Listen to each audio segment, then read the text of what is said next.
Din hija aħbar pożittiva li telimina l-inċertezza u li żżid il-kompetizzjoni fis-settur tas-servizzi finanzjarji. Għal dan il-One News il-professur u ekonomista Philip von Brokdorf b'rabta mal-istqarrija maħruġa mill-HSBC Holdings fejn intqal il-bank identifika lil Credja Bank SA li qabel kien magħruf bħala Attica Bank bħala x-xerrej preferut tal-maġġoranza tal-isma tiegħu hawn f'Malta. Il-professur von Brokdorf irrimarka wkoll kif il-fatt li dan huwa bank Grieg u bekk minn pajjiż membru tal-Unjoni Ewropea dan se jwassal għal aktar stabbiltà kif huwa suġġett tal-istess qafas ta' regolamenti.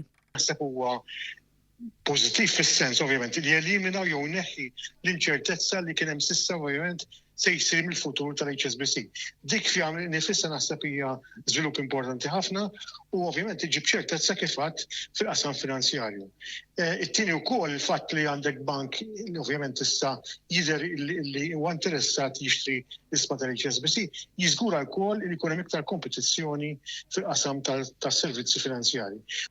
Minkejja dan fl-istqarrija l-HSBC qal li s'issa għadu ma ntlaħaq l-ebda qbil mal-Bank Grieg, kif ir-reviżjoni strateġika għadha għaddejja filwaqt li għadu għaddej l-iskrutinju meħtieġ.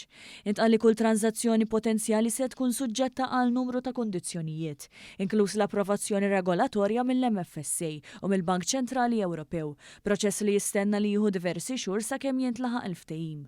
HSBC Holdings ikkonferma li se jibqa' impenjat li jappoġġja lill-bank, lill-klijenti tiegħu u lill-impjegati matul dan il-proċess.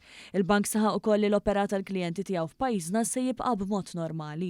Il-fatt li għandek akkwist ta' bank li huwa parti jew minn pajjiż membru tal-Ewropea huwa suġġett għal regolamenti tal-qafas tal-Basel III li jiddeterminaw biex ngħidlek l-istabilità finanzjarja dak il-pajjiż. Allura importanti li konna bank qed jakkwista l-HSBC li hu suġġett għal dawk ir-regolamenti. Għax bekk biss jista' jkollna stabilità finanzjarja.